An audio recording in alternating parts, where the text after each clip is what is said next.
రేపు 100 ఎపిసోడ్ చాలా తెలివిగల వాడిని బకరా చేయాలి. ఎవరిని చేస్తున్నారు సార్? ఈ ఏరియాలోనే ఓ బ్యాంక్ ఉంది, ఈ ఏరియాలో బ్యాంక్ అంటే నాదేగా. ఆ మేనేజర్ని.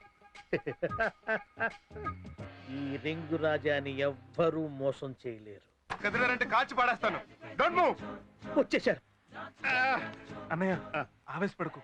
నాది ఆవేశం కాదు, మూమెంట్ వరకు బిల్డప్ ఇచ్చానంతే. అయితే ఓకే. అందరూ చేతులు పైకెత్తండి. కాళ్ళు కూడా ఎత్తండి. కాళ్ళలో ఎత్తుతారు. అది వాళ్ళ ప్రాబ్లం, మనకెందుకు. Hello, Hey, Hi. hands up. మీ ప్రోగ్రామ్ గురించి నాకు ముందే తెలుసు. తెలుసా? అందుకే చాలా సేపటి నుంచి మీకోసమే ఎదురు చూస్తున్నాను. I'm Shobhan, bank manager. Introduction తర్వాత మర్యాద క్యాష్ బ్యాగ్ లో చదండి. ఇదిగో ఆ బ్యాగ్ తీసుకొని డబ్బు మొత్తం అంటావు సర్దమయ్య, అది కూడా చెప్పాలా?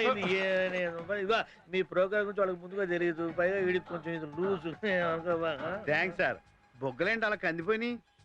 అదే లేటెస్ట్ ఫ్యాషన్. మేనేజర్ గారు కొంచెం శివాజీ గణేశన్ టైపు. ఇదిగో నా మనసులో ఉన్నదే నువ్వు చెప్పావయ్యా. సార్ ఆడు పోలీసులు ఫోన్ చేస్తున్నాడు. ఏయ్, పెట్టావయ్యా ఫోను, బుద్ధుడు అక్కర్లా. వీళ్ళు ఇటువంటి పనులు చేస్తారని ముందే ఫోన్ వైర్లు కట్ చేశా. Thank you sir. Me cooperation చూస్తుంటే ఇది కోఆపరేటివ్ బ్యాంక్ అనిపిస్తుంది. కాదు, నేషనలైజ్డ్ బ్యాంక్.